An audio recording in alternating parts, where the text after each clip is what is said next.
As we start section 4. So the next day we all said she will kill herself, and we said it would be the best thing. This is a really cold disclosure from the narrator at the beginning of this 4th chapter. That their commitment to these old values is so extreme, and so much so that suicide seems acceptable. It seems like the most acceptable way out of this situation. That they interpret the disappearance of Homer Baron as him having left her behind, and that's the reason for their absolute insistence upon pity. But obviously, that desire to pity her is what's causing the misinterpretation.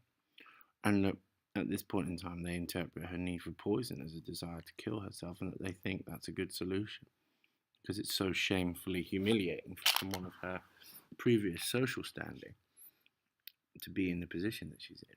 So they think that suicide is actually a good option for her at this point.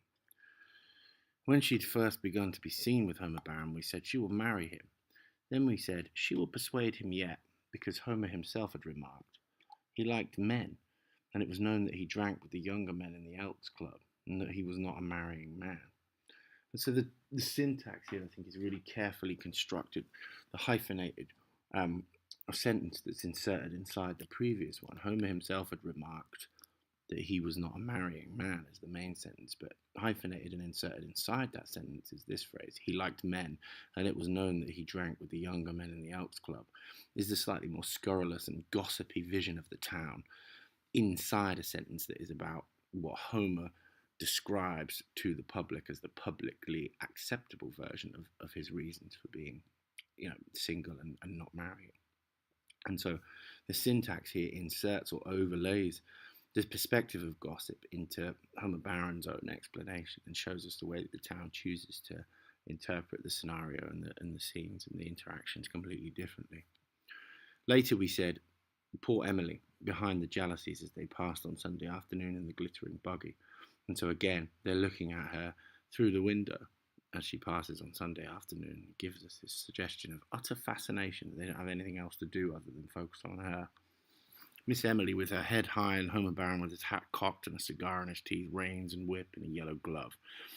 The characterization of both of them here deliberately portrays them in archaic terms, showing us, again, whether or not that's actually the way that it looks, or whether it is the town's vision of them through the lens of archaic values, and that it seems to present them as attempting to adhere to this dying way of life and values. But of course, again, what we've been given is the narrator's perception of them in this fashion.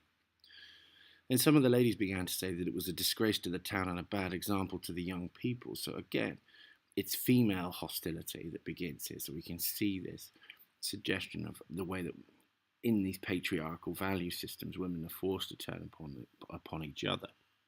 And that the attitude here is this changeable attitude that the town have decided that what they're doing is wrong, and that they haven't lost any of their old values, that they think this relationship is wrong because it is between two economic unequals.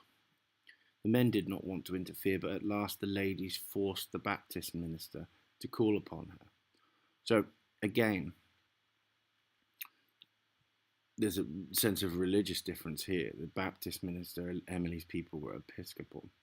There's a sense of difference between the town and them, again, through their religion. But it's fellow females that force the issue here. They're also shackled by an outmoded value system of patriarchy. And that the men actually didn't want to interfere, but it was the ladies that forced them to do so. And so again, their desire to be seen as protecting what is decent and right here is precisely what forces them to be unpleasant and evil. And that role is foisted upon them through the value system of patriarchy that this old southern way of life seems to represent in this story. He would never divulge what happened during that interview, but he refused to go back again. And so there's this huge sense here, both of the fact that the town is trying to, he would never divulge what happened, shows us that they've all tried to interpret and ask him questions about what he said.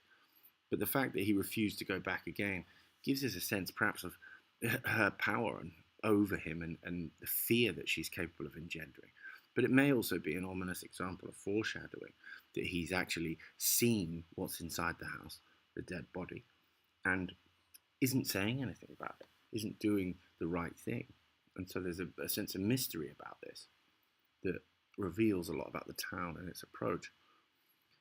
Next Sunday, they again drove about the streets, and the following day, the minister's wife wrote to Miss Emily's relations in Alabama. So she had bloodkin under her roof again. So there's again, what they've turned to is a re-establishment of the value system of the Old South in order to try and address this supposedly socially unorthodox relationship. And we sat back to watch development. There's this passive fascination, I think, almost a sense of sort of cultural or anthropological experiment. At first, nothing happened. Naomi was sure that they were to be married. So here, they're absolutely fascinated and waiting to see what happens here. But these simple sentences show us the sudden transitions that recreates the town's sense of suspense and fascination. At first, nothing happened. Then we were sure they were to be married. They're hanging on the edge of the seats for the suddenness of these transitions, because they actually have nothing else to do. We learned that Miss Emily's had been to the jeweller's and ordered a man's toilet set in silver with the letters HB on each piece. And so the diction here gives us the impression of voyeurism as a kind of beneficence, that they're focusing on her because they care about her, but they're focusing on her because their value system that they are attached to but won't be willing to admit that is at stake in what she does and the way that they choose to see her. So again, this is another ominous sign of foreshadowing. This toilet set, I think, is designed to be part of the sort of tomb that she is constructing for Homer Baron inside her house. But they obviously misinterpret it and see it as a sign of a sort of impending marriage. 2 days later, we learned that she'd bought a complete outfit of men's clothing, including a nightshirt, and we said, they are married. We were really glad. We were glad because the two female cousins were even more grievous than Miss Emily had ever been. And so they're relieved, a sense of relief that the Griersons are how they have always pretended to be. And so the town feels like it's kind of happy at re-establishing the past and re-establishing the patriarchal values of the Old South and re-establishing that sense of socio-economic superiority that they appear to resent her for, but are relieved when it's been re-established at this moment in time. So we were not surprised. Again, the tone has this sort of sense of cynicism, that their supposed relief is only momentary. We were not surprised when Homer Baron was gone. The streets had been finished sometime since. Again, the hyphens include the details of gossip within the simplicity of the sentence. We were a little disappointed that there was not a public blowing off. They've got this lust, I think, for detail as a conversational topic. But we believed that he had gone on to prepare for Miss Emily's coming, or to give her a chance to get rid of the cousins. And so again, there's this sort of a sense of perhaps a secret faction going on here. Give her a chance to get rid of the cousins. And by that time it was a cabal, and we were all Miss Emily's allies to help circumvent the cousins. And so they begin to sort of resent them for informational power, that they are limiting their access to Miss Emily's life, and that they begin to resent them because of that, and that they're not circumventing the cousins because they care about Miss Emily. They're bothered by it because they won't give them any information. Sure enough, after another week, they departed. And so we've got this sense of the town being capricious here, and becoming their allies to help circumvent the cousins.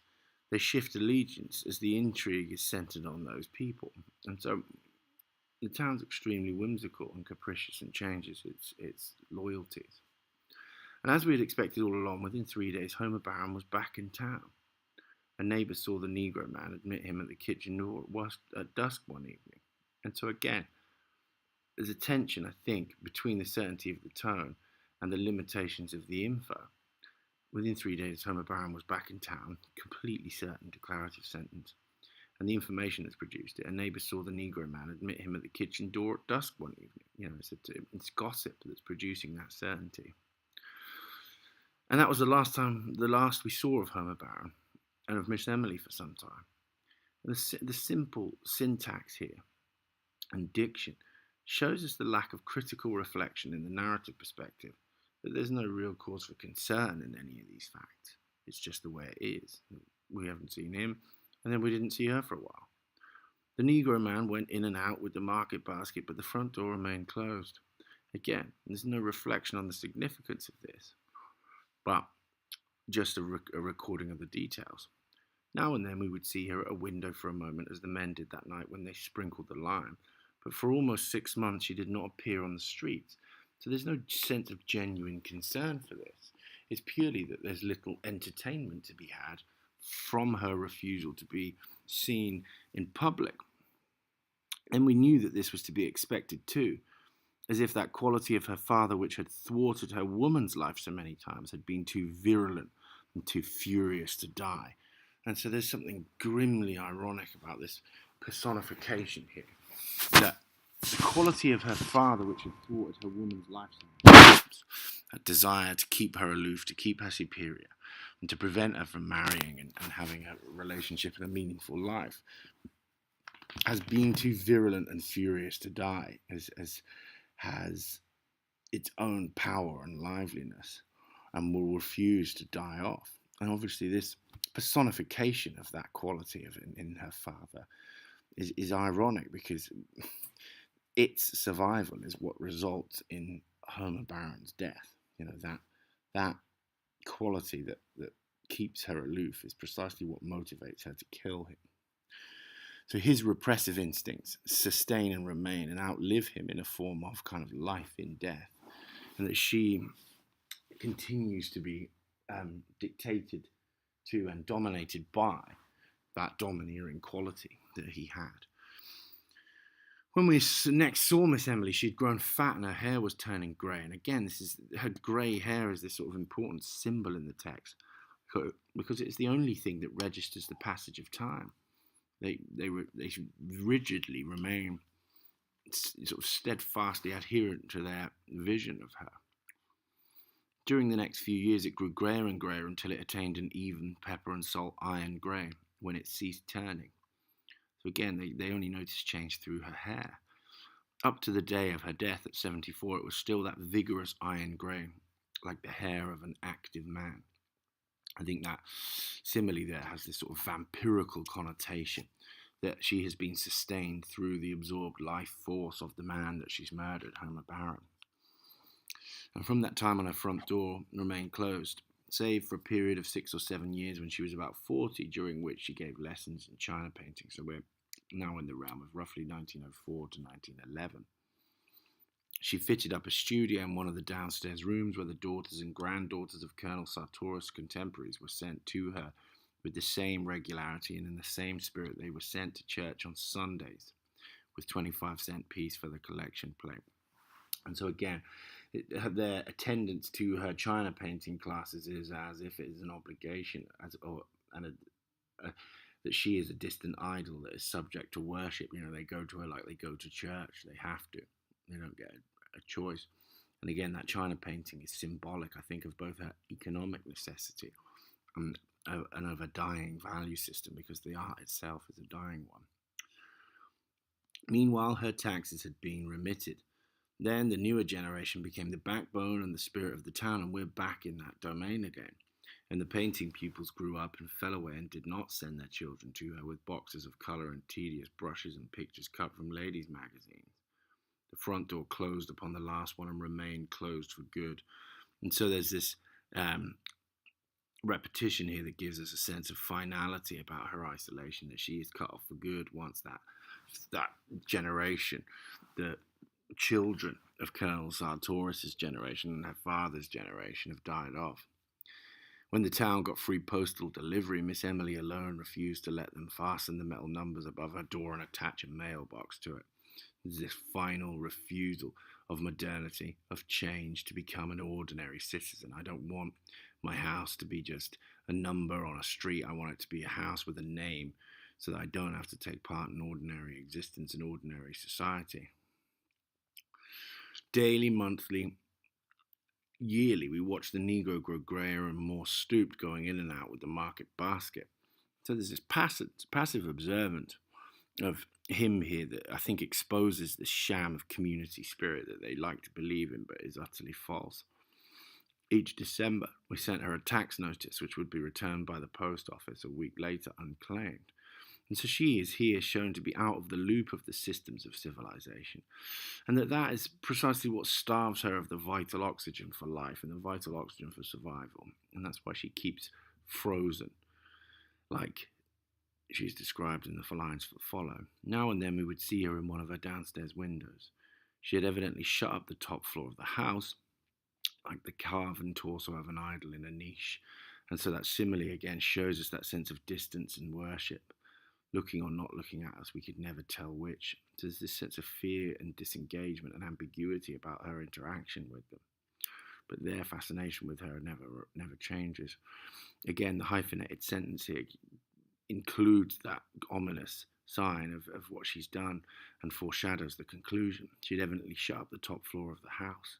Again, no critical reflection on the act. Thus she passed from generation to generation, dear, inescapable, impervious, tranquil, and perverse. And so we've got, in all of this, a sense of ambivalence and her reasons for her isolation here. That she's important, she can't be escaped.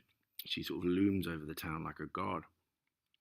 She's impervious to change and to their ideas, but is both tranquil and perverse. She is, to them, doing something wrong, even though she's dear and inescapable, but experiences tranquility through this. And so she died. She fell ill in the house filled with dust and shadows, with only a doddering Negro man to wait on her. And so that, again, in that sentence, we see the way that the racism of the previous generation has managed to survive.